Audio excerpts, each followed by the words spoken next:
세관에서 일하던 30대 한 청년이 이 무능하다는 이유로 직장에서 해고를 당하였습니다. 집에 돌아온 그 실직자 남편은 아내에게 자신의 이 실직 사실을 알리면서 자신은 인생의 실패자라고 낙담하였습니다. 지혜로운 아내는 남편에게 아닙니다. 지금 이 순간이야말로 당신이 그렇게 원하였던 그 일, 곧 글을 쓰는 일을 시작하셔야 할 때입니다라고 남편을 도리어 격려했습니다. 그러면 도대체 무슨 돈으로 살아갈 것이냐라는 말에 아내는 남편에게 제가 1년 정도 생활비는 그동안 저축해 두었으니 1년은 걱정할 필요가 없습니다라고 말했습니다. 이 말을 들은 남편은 내가 1년 내에 시장성 있는 작품을 발표할 수 있을까 하고 다시 의심하며 반문을 하자 아내는 남편에게 당신이 하나님을 신뢰하면 하나님은 당신을 도우실 것입니다. 당신이 하나님을 신뢰하면 당신을 하나님께서 도우실 것입니다 라고 용기를 주었습니다. 그리고 두 사람이 바로 그 인생의 좌절의 순간에 하나님께 간절히 무릎 꿇어 기도하였습니다. 그 남편은 2번 들려준 이야기라는 작품을 발표하였고요. 그것에 이어 10년 동안 공을 들여서 미국이 낳은 가장 위대한 작품이라고 평가되는 이 청교도의 신앙이 그대로 스며 들어가 있는 주홍글씨라는 책을 출판하게 되었습니다. 이 이야기는 나다니엘 호손이라는 미국 작가의 이야기입니다. 실패가 오히려 인생의 새로운 계기가 된 것을 우리가 볼 수 있습니다. 그런데 중요한 것은 나다니엘 호손이 실패를 극복할 수 있도록 만든 것은 바로 그와 그 아내가 가진 믿음이었다는 사실을 우리는 분명히 잊지 말아야 할 것입니다. 계속해서 수요일 날 이 저녁에는 되도록이면 믿음에 대해서 우리가 가슴속에 품으려고 계속 믿음을 향한 히브리서 말씀을 시작해서 믿음의 말씀을 계속 나누고 있습니다. 그 두 사람이 다시 재기하여 성공할 수 있었던 것은 바로 하나님을 향한 그 믿음으로 다시 나아갔기 때문이었습니다. 2016년을 시작할 때 많은 사람들이 이 2016년은 큰 경제적인 위기의 시간이 될 것이라고 예측을 하였습니다. 그런 것 같습니다. 청년 실업률이 2016년에 최고치를 달하였습니다. 극점에까지 올라갔습니다. 그러나 저는 목회자로 이 경제적인 위기보다 더욱 심각한 문제가 있는 것 같습니다. 그것은 이 경제 위기를 바라보면서 나라에 대한 믿음, 지도자들에 대한 믿음, 그리고 더 나아가서 인생의 의미에 대한 믿음을 잃어가고 있는 이 시대가 바로 오늘의 이 시대로 믿음의 위기가 사실상 가장 큰 위기라고 생각합니다. 여러분들 젊은 세대가 뭐라고 불려졌습니까? 3포 세대, 5포 세대. 여러분들 이러한 시대, 믿음의 위기가 사실상 가장 큰 위기인 것 같습니다. 그러면 우리 시대의 가장 큰 과제는 자신에 대한 믿음, 이웃에 대한 믿음, 지도자들에 대한 믿음, 인생에 대한 믿음, 그리고 하나님에 대한 믿음을 어떻게 다시 회복할 수 있을까라는 이 질문이 정말로 중요한 질문일 것 같습니다. 여러분들 우리의 이 수요일날 저녁에 오실 때마다 가져야 될 질문은 바로 나의 믿음을 어떻게 회복할까? 이런 질문을 여러분들도 가지시면 좋겠습니다. 2000년 전에 제자들도 이와 같은 문제를 만나고 있습니다. 본문 말씀에 보시면 이 간질병 걸린 아들을 어떤 아버지가 제자들에게 데리고 와서 고쳐달라고 부탁을 하였습니다. 제자들이 이 아이를 앞에 놓고 기도하였습니다. 오랜 동안 기도하였습니다. 예수님의 이름을 부르며 기름을 발라서 기도해 보기도 하였습니다. 손을 얹고 기도하기도 하고 합심하여 기도하였습니다. 그런데 아무런 변화가 일어나지 않았습니다. 이 가슴 아픈 실패의 현장 속에 오늘 제자들은 깊은 회의에 빠지게 되었습니다. 믿음의 회의, 믿음의 의심 가운데 빠지게 되었습니다. 바로 그 순간에 예수님께서 찾아오셨고 그 아이를 고쳐주셨습니다. 이것을 본 제자들이 조용히 예수님께 질문하였습니다. 선생님, 어찌해서 우리는 이 아이를 고칠 수 없었습니까? 어찌하여 우리는 귀신을 내어 쫓을 수가 없었습니까? 이때 예수님께서 제자들에게 믿음이 작은 까닭이라고 말씀하셨습니다. 다른 말로 예수님은 믿음의 회복이야말로 제자들에게 가장 중요한 문제라고 지적하셨던 것입니다. 지금 이 시대의 가장 커다란 문제는 믿음의 회복입니다. 바로 지금 이 순간 우리에게도 가장 필요한 것이 바로 믿음의 회복입니다. 믿음의 회복이 과연 어떻게 우리의 삶 속에서 일어날 수 있겠습니까? 사랑하는 성도 여러분, 여러분에게 어떻게 믿음의 회복이 일어날 수 있겠습니까?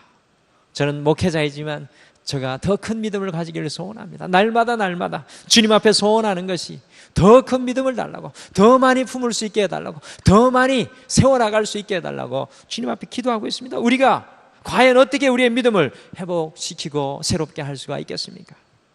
첫째로 오늘 말씀을 통해서 보면 우리가 믿음을 회복하려면 예수님께 문제를 가져오는 것을 배워야 합니다. 예수님께 문제를 가져오는 것을 우리가 배워야 합니다. 우리 성도님들께서는 신앙생활을 어떻게 하셨습니까? 여기 우리 성도님들 계신데 우리 성도님들께서는 신앙생활을 어떻게 하셨습니까? 아마도 두 부류 정도 되지 않을까 생각을 하게 됩니다. 한 부류는 부모님 때로부터 믿었으니까 자연적으로 습관적으로 나오신 분들이 계실 것입니다. 그런 분들을 이 모태신앙이라고 합니다. 흔히 우스갯소리로 못된 신앙이라고 하는데 이 모태신앙 계신 분들이 계실 겁니다. 그런가 하면 아마도 상당히 많은 분들께서 인생의 어떤 위기에 부딪혀서 문제를 가지고 주님 앞에 나오셨을 것입니다. 교회에 막상 나와보니까 처음에는 예수님이 잘 안 보입니다. 그럼 누가 보입니까? 처음에 누가 보입니까? 나오시면 바로 목사가 눈에 보이고요. 우리 장로님, 권사님, 집사님이 눈에 보여서 그분들에게 내 삶의 아픈 문제를 내어놓기 시작하고 기도를 부탁하기도 하고 함께 기도합니다. 여러분들 신앙생활이 그렇게 대부분 시작되죠. 그런데 문제는 나를 위해서 기도해주는 목사님들, 전도사님들, 장로님들, 권사님들, 집사님의 그 간절한 기도에도 불구하고 내 사정은 전혀 나아지지 않습니다. 우리 성도님께서는 이런 체험을 해보신 적이 없으신지요? 이것이 바로 오늘 성경에 나오는 귀신 들린 아들 둔 아버지가 경험하였던 상황이었습니다. 이 상황이 바로 그런 상황이라는 것입니다. 그래서 그 아버지가 16절에 내가 주의 제자들에게 데리고 왔으나 능히 고치지 못하더이다라고 외치고 있는 것입니다. 목사님이 기도해도, 전도사님들이 기도해도, 신앙의 선배들이 기도해도 별 수가 없고 집안 형편은 전혀 나아지지가 않았습니다. 많은 분들께서 대부분 여기까지 하시는 것 같습니다. 신앙생활 하시면서 여기까지 교회에 나오셔서 가까운 분들에게 기도를 나누시고 그 기도의 제목을 같이 함께 기도합니다. 그리고 많은 분들께서 이와 같은 신앙적인 노력에도 불구하고 자신의 형편과 사정이 전혀 나아지지 않는 것을 보고는 신앙의 깊은 회의에 빠질 때가 참으로 많이 있는 것을 보게 됩니다. 성도님들의 많은 분들이 교회에 나와서 주변의 목사님들에게 기도를 요청하고 함께 기도하고 거기까지는 잘 나갑니다. 그러다가 신앙의 회의에 빠질 때가 참으로 많이 있습니다. 그런데 흥미로운 것은 오늘 본문에 나오는 아버지는 낙심하면서도 그 현장을 떠나지 않았습니다. 버팁니다. 기다립니다.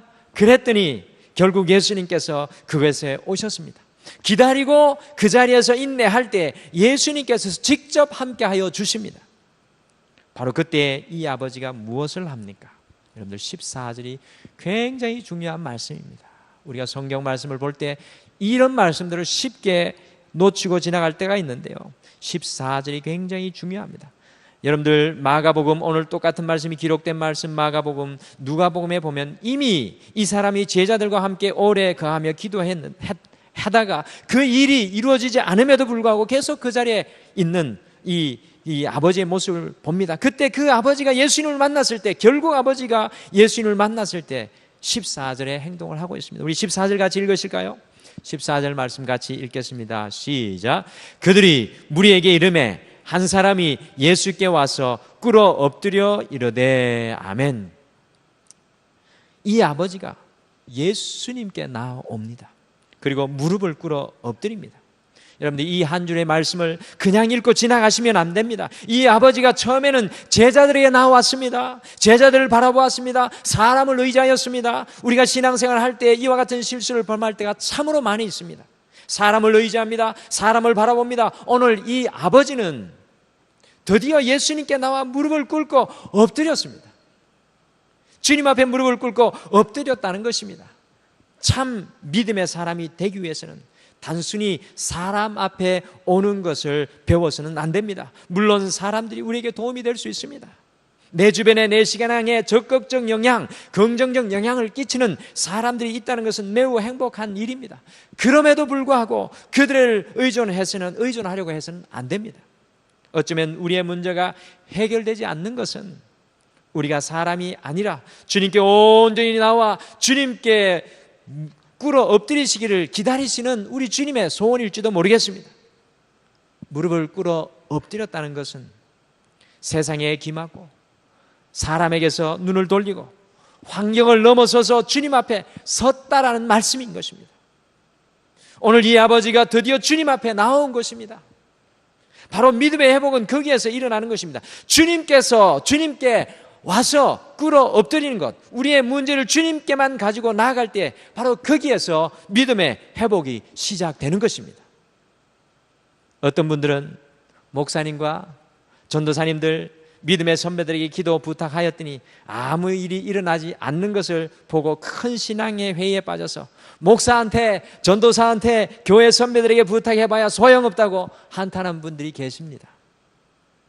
여러분들, 목회자들은 어떤 사람인지 아십니까? 목회자들은 여러분들 고속도로에 가면 뭐가 있습니까? 표지판이 있으시죠? 고속도로에 가면 표지판이 있습니다. 목회자들은 끊임없이 표지판이 되는 사람들입니다. 무엇을 위한 표지판입니까? 끊임없이 예수 그리스도를 보여주는 표지판들입니다. 여러분들 목회자 아래 머물러서는 안 됩니다. 여러분들 고속도로 갈 때 표지판 아래 머무는 사람은 아무도 없습니다. 부산을 가면 표지판을 보고 달려가야 되는 것입니다. 여러분의 신앙은 지금 어디에 머물러 있습니까? 사람 앞에 머물러 있습니까? 표지판 안에 머물러서 있습니까? 오늘 이 아버지처럼 주님 앞에 무릎을 꿇고 엎드리는 그곳에 믿음의 회복의 역사가 일어나는 줄 여러분들 믿으시기를 바랍니다. 우리의 믿음의 회복은 결국 우리가 주님께 우리의 문제를 가지고 꿇어 엎드릴 때 일어나게 되어 있습니다. 저는 등마로 42년 역사 위에 다시 한 번 더 우리 모든 성도들이 오늘 이 말씀 속에 나오는 아버지처럼 다시 한 번 더 우리의 문제를 주님 앞에 갖고 나아가는 것을 배우는 성도들이 되기를 소원합니다. 그곳에 믿음의 간정이 일어날 것이고 그곳에 믿음의 역사들이 일어날 것입니다. 그것이 고백이 되어서 이 등마루가 다시 든든히 세워질 줄 믿습니다. 사랑하는 성도 여러분, 한 3일간 무엇을 해야 합니까? 주님 앞에 여러분은 홀로 그 문제를 가지고 주님 앞에만 서시길 바랍니다. 둘째로 우리가 믿음을 회복하려면 예수님만을 온전히 신뢰하는 것을 배워야 합니다. 예수님만을 온전히 신뢰하는 것을 배워야 합니다. 우리가 믿음을 회복하려면 두 가지 내용에 집중해야 합니다. 우리가 이런 말을 굉장히 쉽게 합니다. 한국말이기 때문에 그냥 듣고 넘길 때가 많은데 예수님만을 이라는 말이 굉장히 예수님만을 영어로 하면 only Jesus Christ 예수님만을 온전히 신뢰하는 것 예수님만을 온전히 신뢰하는 것 이 두 말이 굉장히 중요하다는 것입니다. 오늘 예수님의 제자들이 그 귀신 들려 간질병을 앓고 있는 아이를 위해서 기도하였으나 아무런 역사도 나타나지 않았습니다. 여러분들 마태복음 10장부터 쫙 읽어보면 마태복음 10장에 가시면 어떤 이야기가 있냐면요 똑같은 제자들에게 예수님께서 둘씩 짝지어서 각 마을로 선교사로 파송하시면서 그 마을들에게 가서 능력을 행하게 하십니다. 마태복음에는 아마 분명하게 나오지 않을 그 결과적인 내용이 나오지 않을 수 있겠지만 다른 사복음서에 보면 나옵니다. 둘씩 각 마을로 파송받아서 어떤 역사를 일으킵니까? 병든 자를 기도로 고치고 귀신 들린 자를 내어 쫓고 심지어는 사단의 권세가 하늘에서 떨어지는 역사가 일어나는 것을 이 제자들이 보게 됩니다. 그런데 이 똑같은 제자들이 오늘 마태복음 16장, 오늘 지금 이 순간에 이 아이의 병을 고칠 수가 없는 것입니다. 여러분들 도대체 무슨 일이 일어난 것입니까? 과거에 기도했을 때 나았으니 이번에도 나을 줄 알았습니다. 같은 기도를 드렸는데도 도대체 무엇이 문제입니까? 그것은 제자들이 예수님만을 온전히 오늘 이 시간에 신뢰하지 못했던 것입니다. 과거의 기도를 통해서 성공하였던 것은 기억하였지만 오직 예수님만을 온전히 신뢰하는 그 열심과 뜨거움이 제자들에게 사라진 것입니다. 이 말은 이곳에 계신 많은 성도님께서 공감하실 수 있는 말일 것입니다. 과거에 얼마나 많은 하나님의 응답을 받으셨습니까? 여러분들 그거 간증하라고 하면 여기 와서 한 두세 시간 말씀하실 분들 참 많으실 겁니다. 과거에 하나님께서 제가 기도했는데 이렇게 역사해 주셨습니다. 간증할 것들 얼마나 많으십니까? 얼마나 많은 축복을 기도를 통해 누리셨습니까? 그런데 왜 지금 우리의 기도가 역사하지 않습니까? 이것이 중요한 것입니다. 오늘 이 순간 이 자리에 왜 우리의 기도가 역사하지 않습니까? 그것은 기도의 형식과 방법은 그대로 있지만 예수님만을 온전히 신뢰하는 그 믿음이 연약한 것입니다. 우리의 믿음을 온전히 회복하려면 예수님을 온전히 신뢰하는 것을 우리가 다시 배워야 합니다. 우리가 예수님을 온전히 신뢰하는 것을 다시 우리가 배워야 합니다. 아마도 이 예화를 한 번 정도는 다 들어보셨을 것입니다. 블론딘이라는 줄타기 고개사가 있었습니다. 그 사람은 나야가라 폭포에서 미국 쪽과 캐나다 쪽에 줄을 걸어놓고 고개를 한 사람으로 유명하였습니다. 어느 날 그가 줄을 타고 나야가라 폭포를 건너가 캐나다에 도착하였을 때 아주 우렁찬 환희의 박수가 이 청중들로부터 쏟아졌습니다. 여러분들 얼마나 사람들이 감격했겠습니까? 캐나다 쪽에 도착한 블론디는 사람들에게 한마디를 질문했다고 합니다. 여러분, 제가 다시 한번 이 막대기를 들고 미국 쪽으로 건너갈 수 있다고 믿으십니까? 사람들이 큰 소리로 박수치면서 믿습니다 라고 대답을 했습니다. 이번엔 아이들 향하여서 우리 어린이 친구들도 제가 다시 미국으로 건너갈 수 있다고 믿습니까? 라고 묻자 아이들이 큰 소리로 믿습니다 라고 대답을 하였습니다. 이 소리를 들은 블론딘이 그러면 저의 어깨에 올라타서 이 줄을 타고 미국으로 나와 함께 건너갈 어린이 친구는 없습니까? 라고 묻자 갑자기 모든 사람들이 아무 소리도 내지 않고 사방이 쥐죽은 듯 조용해졌습니다. 그때 어린 꼬마가 아저씨, 저는 아저씨를 믿어요. 제가 업힐게요 라고 대답해서 블론딘이 그 아이를 등에 업고 줄을 타고 캐나다에서 미국으로 건너가는 일을 해내었습니다. 사랑하는 성도 여러분, 많은 사람들이 믿는다고 소리쳤지만 막상 자기의 생명을 위탁한 사람은 어린 소년 하나밖에 없었습니다. 인생의 결정적인 위기나 삶의 어려움 앞에서 우리는 얼마나 온전히 주님을 의지하고 얼마나 온전히 주님을 신뢰하고 있을까요? 여러분, 오늘 이 저녁에 심각하게 다시 한 번 더 우리의 믿음을 돌아보며 이것을 우리에게 질문해야 합니다. 온전히 주님만을 신뢰하지 못했던 제자들 향하여서 20절에서 믿음이 작은 까닭이니라고 예수님께서 말씀하셨습니다. 오늘 우리 인생 앞에 우리 인생 앞에 부딪혀 온 이 환난과 폭풍을 뚫고 승리하기 위해서 오늘 지금 바로 이 순간 다시 한번 겸손히 그리고 전적으로 온전히 주님만을 의지하시기를 간절히 축원합니다. 여러분들 인생의 외다무 다리에 그 아래 폭포가 흐르고 폭풍이 치고 바람이 부는 그 위에 만약에 주님께서 사랑하는 아들아, 사랑하는 딸아, 내 등 위에 올라타라 라고 말씀하실 때 여러분들은 과연 그 주님의 덩어리에 올라타서 사랑하고 계십니까? 우리의 믿음이 회복되기 위해서는 이 예수님만을 온전히 신뢰하는 이 믿음이 다시 회복되어야 합니다. 셋째로 우리가 믿음을 회복하려면 실제적인 것입니다. 기도와 금식으로 예수님을 바라보는 것을 배워야 합니다. 기도와 금식으로 예수님을 바라보는 것을 배워야 합니다. 제가 등마룻교회에 와서 가장 실제적인 이야기를 해드리는 것 같습니다. 우리가 어떻게 온전히 예수님만을 온전히 신뢰할 수 있습니까? 여러분들이 어떻게 온전히 예수님을 신뢰할 수 있습니까? 예수님을 온전히 신뢰하십시오라고 해서 이번 주 3일 동안 주님 신뢰하는 게 되는 겁니까? 쉽지 않습니다. 예수님 덩어리에 올라타는 게 쉬운 일이 아니라니까요. 여러분들 21절 말씀 보시기 바랍니다. 무엇이라고 되어 있습니까? 21절 말씀 읽으시기 바랍니다. 없지요? 우리 성도님들 똑똑하십니다. 안 읽으시잖아요. 없으니까. 그럼 여러분 성경에는 여러 사본들이 있습니다. 그렇죠? 오늘 왜 여기 없음이라고 기록했을까요? 성경에 사실은 오늘 우리가 가지고 있는 것도 사본인데 원본은 거의 소실되었고요. 그 원본에 가장 가까운 곳에 오늘 21절 말씀이 없어요. 그러면 21절에 없음이라는 말에 숫자가 적혀 있습니까? 안 적혀 있습니까? 작은 글씨로 보이십니까? 숫자가 적혀 있습니까? 안 적혀 있습니까? 있죠. 넘버 원. 그럼 넘버 원이 뭐라고 되어 있습니까? 넘버 투도 있고 넘버 원도 있을 텐데 한번 읽어볼까요? 어떤 사본에 이렇게 되어 있습니까? 같이 읽겠습니다. 시작. 어떤 사본에 21절 기도와 금식이 아니면 이런 유가 나가지 아니하느니라가 있음. 이렇게 되어 있죠.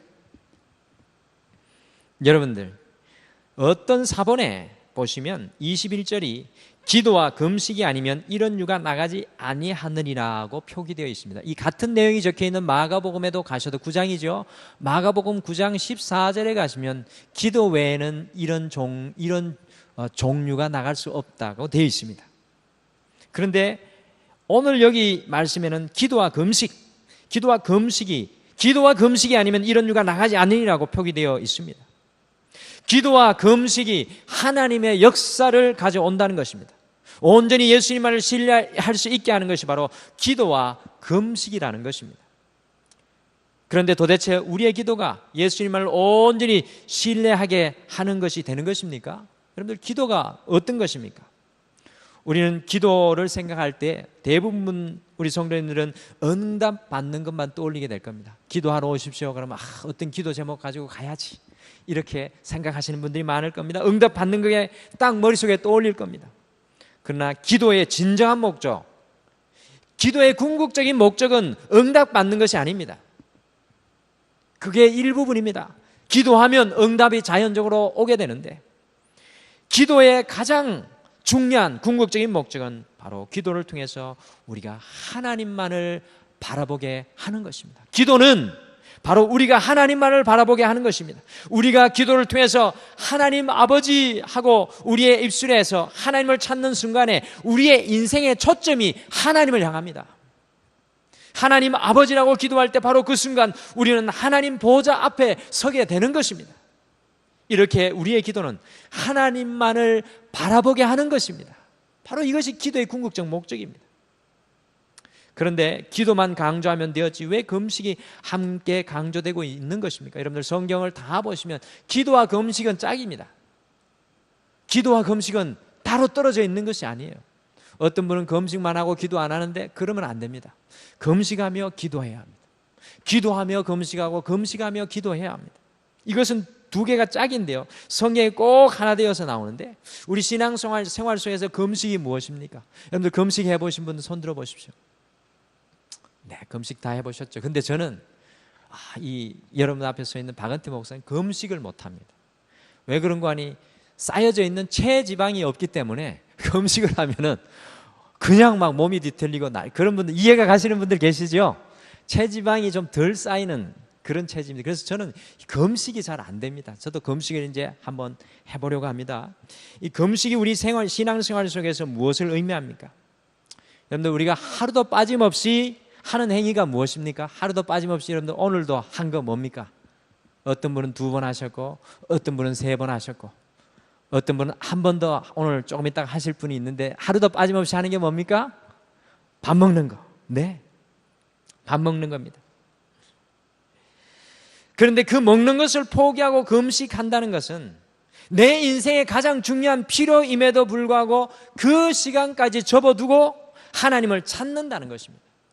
그러므로 금식은 자기를 온전히 부인하며 하나님께만 집중하는 것입니다. 최고의 집중, 하나님께로 최고로 집중하는 것이 바로 여러분의 금식입니다. 금식.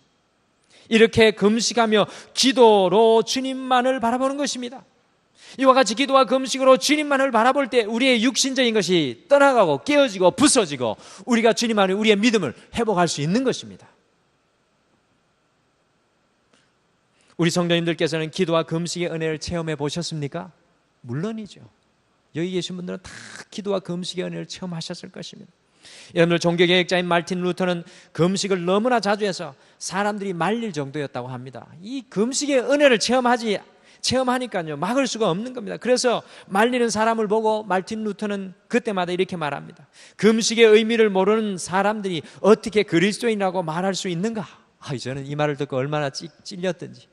체지방이 안 쌓여서 네, 이게 안 되는데 어쨌든 저도 믿음으로 해보렵니다. 금식의 의미를 모르는 사람들이 어떻게 그리스도인이라고 말할 수 있는가?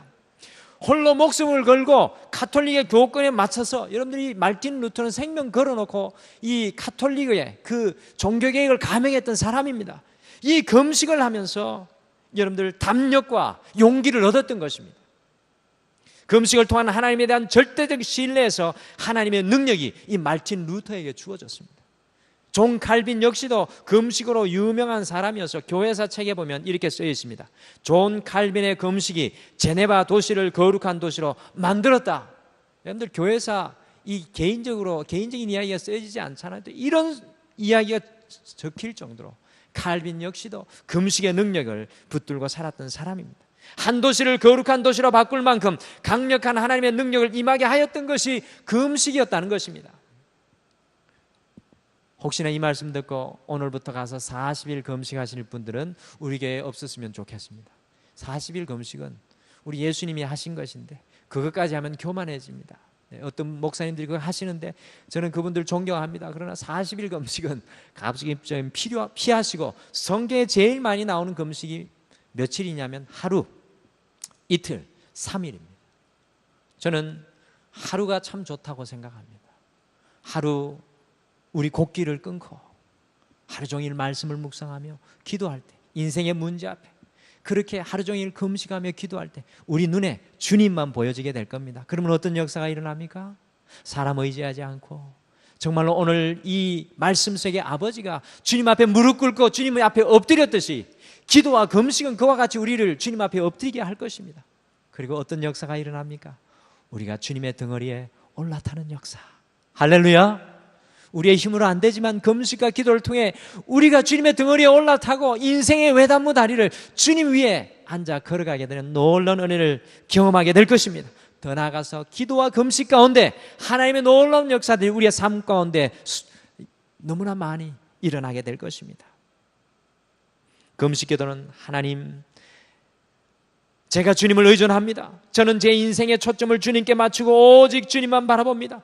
음식까지 단절하고 주님을 바라봅니다. 주님만이 나의 구원이시며 소망이십니다라는 이 고백의 최고의 극치가 바로 금식 기도입니다.